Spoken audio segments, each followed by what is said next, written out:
एक पल के लिए इस स्थिति के बारे में सोचिए। एक 5 साल का बच्चा, वो एक ट्रेन के डिब्बे में गहरी नींद में सो रहा है। और जब उसकी आंख खुलती है तो उसे उम्मीद होती है कि उसका बड़ा भाई उसके सामने होगा, या शायद वो अपने जाने पहचाने रेलवे स्टेशन पर होगा। लेकिन ऐसा होता नहीं है। बिल्कुल नहीं। इसके बजाय वो पाता है कि ट्रेन एक अनजान दिशा में पूरी रफ्तार से दौड़ रही है। डिब्बे में उसका भाई कहीं नहीं है, और जब वो ट्रेन आखिरकार रुकती है तो वो बच्चा अपने घर से 1000 किलोमीटर 1000 किलोमीटर, बाप रे। हाँ, एक ऐसी जगह पे होता है जहाँ की भाषा का एक भी शब्द उसे समझ नहीं आता। भीड़ है, शोर है, लेकिन कोई अपना नहीं है। ये स्थिति मतलब किसी भी इंसान के लिए सबसे भयानक बुरे सपनों में से एक हो सकती है। हाँ। लेकिन एक 5 साल के बच्चे के लिए, देखिए, ये सिर्फ एक डर नहीं है, ये एक ऐसी सच्चाई है जो उसकी पूरी दुनिया को पलक झपकते ही मिटा देती है। सही बात है। उस उम्र में दुनिया वैसे ही बहुत बड़ी लगती है ना? और अचानक उस बड़ी सी दुनिया में वो बिल्कुल अकेला रह जाता है। तो आज की हमारी इस विस्तृत चर्चा का मुख्य विषय यही है। हमारे पास जो आज लेख और शोध के स्रोत हैं, वो कोई मनगढ़ंत कहानी नहीं है। बिल्कुल नहीं। ये एक बेहद भावुक और पूरी तरह से सच्ची घटना है।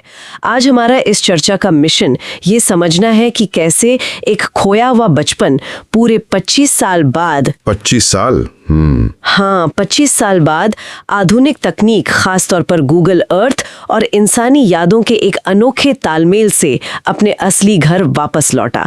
ये सारू की कहानी है। और जो बात इन दस्तावेजों को इतनी खास बनाती है वो ये है कि इसमें इंसान की जो सर्वाइवल इंस्टिंक्ट होती है, जीवित रहने की इच्छा, हाँ, वो इच्छा और सैटेलाइट मैपिंग जैसी आधुनिक तकनीक, इन दोनों का बहुत ही रेयर कॉम्बिनेशन देखने को मिलता है। ये कहानी हमें ये सोचने पर मजबूर करती है कि हमारा दिमाग गहरे सदमे को कैसे प्रोसेस करता है, और कैसे आसमान में मौजूद सैटेलाइट हमारी सबसे गहरी मनोवैज्ञानिक जरूरतों को पूरा करने का जरिया बन सकते हैं।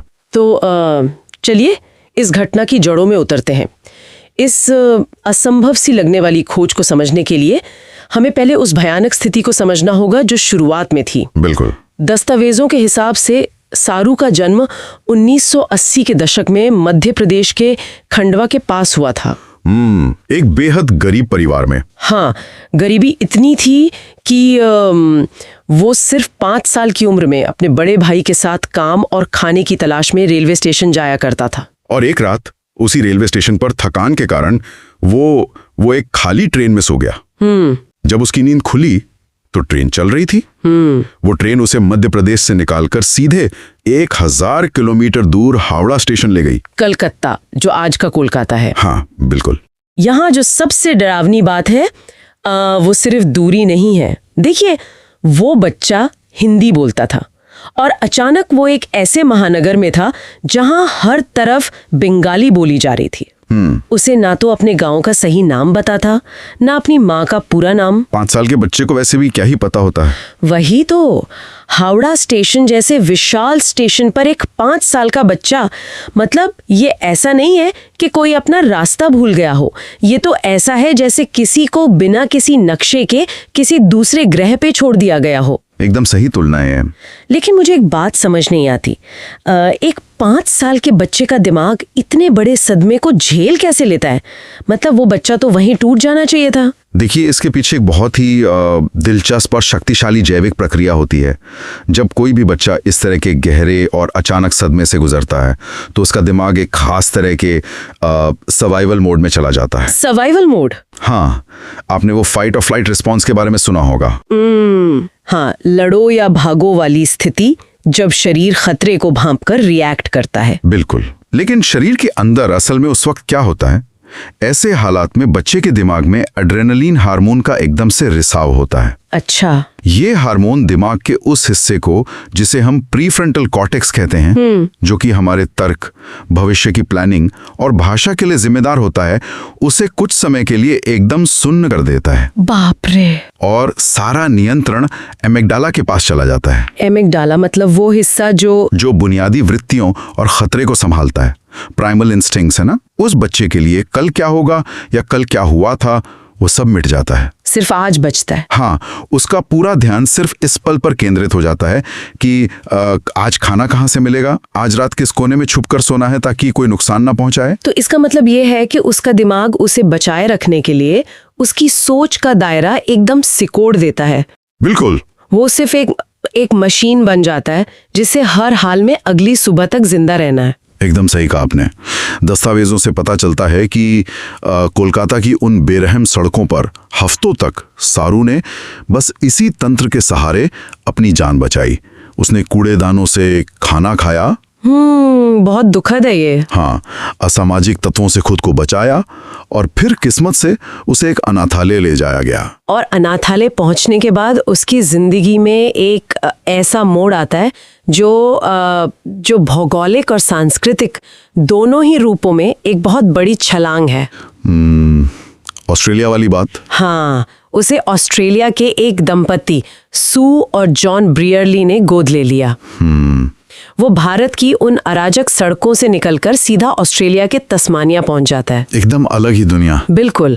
वहां उसे एक बेहद सुरक्षित माहौल, अच्छी शिक्षा, बहुत सारा प्यार और वो सारे अवसर मिलते हैं जो शायद उसे उस छोटे से गांव में कभी नहीं मिल पाते। सही बात है। वो एक बहुत ही संपन्न जीवन जीने लगता है। लेकिन यहाँ इस चर्चा में मेरे दिमाग में एक सवाल आता है। क्या सवाल है? अगर हम इसे थोड़ा तार्किक नजरिए से देखें तो जब किसी को इतनी तकलीफों, भूख और भटकाव के बाद एक इतना सुरक्षित, प्यार भरा जीवन मिल गया हो तो अतीत के उन पन्नों को पलटने की क्या जरूरत है? तस्मानिया में उसके पास एक शानदार परिवार था, तो फिर उस पुराने घर की तलाश क्यों जिसने उसे सिर्फ दर्द और गरीबी ही दी थी? मतलब क्या उन पुरानी बातों को पीछे छोड़ देना ज्यादा समझदारी नहीं होती? ये सवाल बहुत ही स्वाभाविक है। बाहर से देखने पर यही लगता है कि उसे तो लॉटरी मिल गई थी। हाँ, वही तो। लेकिन यहीं पर हमें मानव मनोविज्ञान और पहचान के संकट को समझना होगा। मनोवैज्ञानिक अब्राहम मास्लो के सिद्धांतों के बारे में आपने सुना होगा। हाँ, वो जरूरतों का पिरामिड। बिल्कुल। तो उनके अनुसार जब इंसान की बुनियादी जरूरतें जैसे खाना, सुरक्षा, आश्रय ये सब पूरी हो जाती हैं, तब उसके अंदर अपनी पहचान और अपनी जड़ों को जानने की जो मनोवैज्ञानिक जरूरत होती है वो सबसे ज्यादा हावी हो जाती है। अच्छा, यानी जब तक पेट खाली था तब तक सिर्फ खाने की चिंता थी, लेकिन जब पेट भर गया और एक सुरक्षित छत मिल गई तो दिमाग ने पूछना शुरू कर दिया कि मैं असल में हूं कौन? एकदम सटीक। परिवार के साथ, खासकर अपनी बायोलॉजिकल माँ के साथ, एक बच्चे का जो बुनियादी बंधन होता है वो कभी खत्म नहीं होता। वो दिमाग में बहुत गहराई तक बसा होता है। तस्मानिया में मिली सुख सुविधाएं उसके शरीर को तो सुरक्षित कर रही थीं, लेकिन उसके अंदर एक बहुत बड़ा मनोवैज्ञानिक खालीपन था। एक बेचैनी थी। हाँ, मैं कहाँ से आया हूँ, मेरी माँ कैसी होगी, क्या वो आज भी मेरा इंतजार कर रही है? देखिए, ये ऐसे सवाल हैं जो दुनिया की कोई भी लग्जरी शांत नहीं कर सकती। सही बात है। अपनी असली पहचान को जाने बिना इंसान को हमेशा ही लगता है कि उसकी कहानी का पहला पन्ना ही गायब है। और कहानी का यही पहला पन्ना खोजने की बेचैनी ने वयस्क सारू को एक ऐसे रास्ते पर ला खड़ा किया जो हमारी आज की चर्चा का सबसे थ्रिलिंग हिस्सा है। गूगल अर्थ वाला हिस्सा। हाँ, उसने अपनी उन धुंधली यादों को आधुनिक तकनीक का हथियार बना लिया। लेकिन ये आसान बिल्कुल नहीं था। उसके पास न कोई शहर का नाम था, न कोई पिन कोड। उसके पास सिर्फ कुछ बिखरी हुई यादें थीं, जैसे एक पानी की टंकी, एक रेलवे स्टेशन का दृश्य, एक पुल, और सबसे जरूरी बात, उसे याद था कि वो ट्रेन में लगभग 14 घंटे तक रहा था। सिर्फ 14 घंटे की याद और एक पानी की टंकी। मतलब भारत में दुनिया के सबसे बड़े रेलवे नेटवर्कों में से एक है। हजारों स्टेशंस हैं। बिल्कुल। पूरे भारत के नक्शे पर एक अनजान पानी की टंकी को खोजना, ये तो भूसे के ढेर में सुई ढूंढने जैसा भी नहीं है। ये तो पूरे भारत के नक्शे में उस एक खास सुई को खोजने जैसा है जो 25 साल पुरानी यादों से बनी है, वो भी सिर्फ 14 घंटे की यात्रा के अनुमान के सहारे। तक हर रात घंटों अपने कंप्यूटर स्क्रीन के सामने बैठकर भारत के नक्शे को जूम इन और जूम आउट किया। हर रात? हाँ, हर रात। वो रेलवे लाइनों का पीछा करता रहा, गांवों की जांच करता रहा। लेकिन एक मिनट रुकिए, पूरे भारत को गूगल अर्थ पर एक एक इंच करके देखना तो एक जीवन काल में भी मुमकिन नहीं है। उसने ये सब शुरू कहाँ से किया? मतलब उसने इस असीमित खोज को सीमित कैसे किया? यही तो इस पूरी कहानी का सबसे साइंटिफिक और जीनियस हिस्सा है। सारू ने गूगल अर्थ का इस्तेमाल सिर्फ एक साधारण नक्शे की तरह नहीं किया। उसने अपनी उन भावनाओं और यादों को एक डेटा पॉइंट और रेडियस की तरह इस्तेमाल किया। भावनाओं को डेटा पॉइंट? वो कैसे? देखिए, उसे याद था कि वो हावड़ा स्टेशन पहुंचने से पहले ट्रेन में लगभग 14 घंटे तक था। हाँ, 14 घंटे। तो उसने क्या किया, 1980 के दशक में भारत में चलने वाली एक आम पैसेंजर ट्रेन की औसत गति का अंदाजा लगाया। अच्छा। मान लीजिए वो गति 60 या 70 किलोमीटर प्रति घंटा थी। फिर उसने उस स्पीड को 14 घंटों से गुणा किया। और समय और गति का गुणा करने पर क्या मिलता है? दूरी। ओहो, मतलब उसने समय और स्पीड के जरिए वो सटीक दूरी निकाल ली। बिल्कुल। हाँ। इस गणित से उसे हावड़ा स्टेशन के चारों ओर एक निश्चित दूरी का दायरा मिल गया। उसने हावड़ा स्टेशन को केंद्र माना और गूगल अर्थ पर एक विशाल रेडियस या वृत्त बना दिया। क्या बात है। अब उसे पूरे भारत में अपना गांव नहीं खोजना था। उसे सिर्फ उस वृत्त की परिधि पर, यानी उस बाउंड्री के आसपास मौजूद रेलवे स्टेशनों को खोजना था। उसने अपनी याददाश्त को एक सटीक वैज्ञानिक पैरामीटर में ढाल दिया था। ये सच में दिमाग को हिला देने वाला है। उसने अपने बचपन के ट्रॉमा को एक सर्च एल्गोरिदम में बदल दिया। हाँ। लेकिन एक बात और है, यादें इतनी सटीक कैसे हो सकती हैं? इतने बड़े सदमे के बावजूद उसे वो पानी की टंकी या स्टेशन का लेआउट 25 साल बाद भी कैसे याद रहा? ये ट्रॉमा और मेमोरी का एक बहुत ही दिलचस्प वैज्ञानिक पहलू है। जब दिमाग भयंकर सदमे में होता है तो वो अमिगडाला की मदद से पूरी कहानी या नाम याद नहीं रखता, बल्कि वो कुछ दृश्यों की हाई कॉन्ट्रास्ट तस्वीरें खींचकर दिमाग में हमेशा के लिए सेव कर लेता है। इसीलिए उसे शहर का नाम याद नहीं था। लेकिन पानी की टंकी की बनावट याद थी। बिल्कुल। टंकी, पटरियों का घुमाव, ये सब उसके दिमाग में एक तस्वीर की तरह छप गया था। और गूगल अर्थ असल में क्या है? वो भी तो सैटेलाइट द्वारा खींची गई तस्वीरों का ही एक जाल है। तो वो अपने दिमाग में छपी 25 साल पुरानी तस्वीर को कंप्यूटर स्क्रीन की तस्वीर से मिला रहा था। एकदम सही। और ये कोई 1-2 दिन का काम नहीं था, 5 साल। जरा सोचिए उस इंसान की मानसिकता क्या रही होगी। वो दिन में अपना सामान्य जीवन जीता होगा और रात होते ही भारत की पटरियों का वर्चुअल सफर शुरू। पिक्सल दर पिक्सल, स्टेशन दर स्टेशन। ये एक ऐसा जुनून था जो उसे रुकने नहीं दे रहा था। ये उस इंसानी दृढ़ता का सबसे बड़ा प्रमाण है।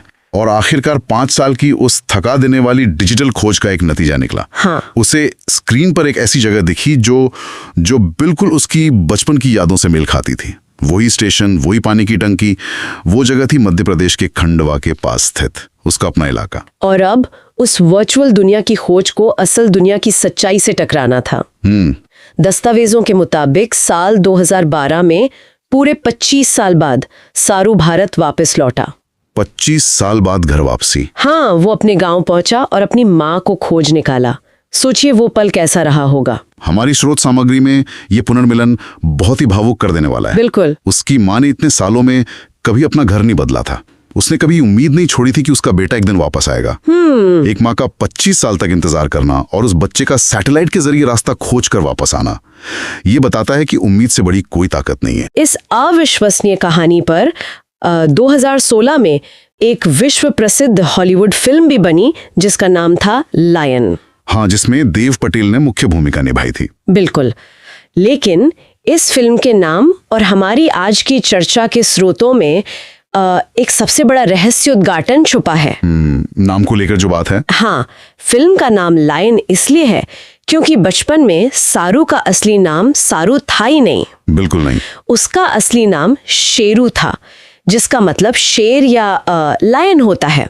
लेकिन वो सिर्फ 5 साल का था और ठीक से उच्चारण नहीं कर पाता था, तो वो अपने ही नाम शेरू को तुतलाकर सारू बोलता था। और यही वो छोटी सी बात थी जिसने पूरी कहानी को उलझा दिया। सच में, मतलब मैं तो इसी बात पे हैरान हूँ कि कैसे एक बच्चे के तुतलाने या गलत उच्चारण ने उसकी पूरी पहचान को 25 सालों तक दुनिया से छिपाए रखा।